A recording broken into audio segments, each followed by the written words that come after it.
କୀଟପତଙ୍ଗ ପଶୁପକ୍ଷୀ ମଣିଷଙ୍କ ବାସଭୂମି ଆମର ଏ ପୃଥିବୀ। ସମସ୍ତେ ଚାହାନ୍ତି ସୁଖରେ ରହିବେ, ଆନନ୍ଦରେ କାଳ କାଟିବେ। ଦୁଃଖରେ ରହିବା ପାଇଁ, ଅସୁବିଧା ଭୋଗିବା ପାଇଁ କେହି ଚାହାନ୍ତି ନାହିଁ। ସମସ୍ତେ ସିନା ସୁଖ ଖୋଜନ୍ତି, କିନ୍ତୁ ସୁଖ ପାଇବାର ବାଟଟି ସମସ୍ତଙ୍କୁ ଜଣା ନଥାଏ। ଯେତେ ଯାହା ପାଇଲେ ବି ମନ ଭିତରେ ଶାନ୍ତି ନଥିଲେ ଆମକୁ ସୁଖ ମିଳେନା। ତେଣୁ ସୁଖ ପାଇବାକୁ ହେଲେ ସର୍ବପ୍ରଥମେ ଆମ ମନଟିକୁ ଶାନ୍ତ ରଖିବାକୁ ପଡ଼ିବ। ମନର ଶାନ୍ତି ପାଇଁ ଆମେ ଅନ୍ୟମାନଙ୍କୁ ଭଲ ପାଇ ଶିଖିବା। ଆମେ ଅନ୍ୟମାନଙ୍କୁ ଭଲ ପାଇଲେ ସେମାନେ ମଧ୍ୟ ଆମକୁ ଭଲ ପାଇବେ। ଅନ୍ୟପକ୍ଷରେ ଆମେ ଯଦି ଅନ୍ୟମାନଙ୍କୁ ଘୃଣା କରିବା, ସମସ୍ତଙ୍କ ଉପରକୁ ନାକ ଟେକିବା, ତାହେଲେ ଆମକୁ କାହିଁକି କିଏ ଭଲ ପାଇବ?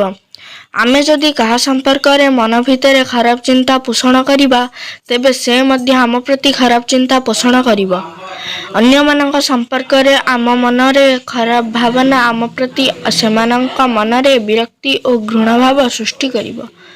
ସେଇଥିପାଇଁ ସୁଖରେ ରହିବାକୁ ହେଲେ ମନ ଭିତରେ ସବୁବେଳେ ଭଲ ଚିନ୍ତା ରଖିବା, ଅନ୍ୟମାନଙ୍କ ହିତ କାମନା କରିବା। ମନ ଭିତରେ ଭଲ ଭାବନା ରଖିଲେ ଆମ ପାଇଁ ଏ ଦୁନିଆ ହୋଇ ଉଠିବ ସୁନ୍ଦର ଓ ଆକର୍ଷଣୀୟ। ସମସ୍ତେ ଆମକୁ ଆପଣାର ଜଣା ପଡ଼ିବେ।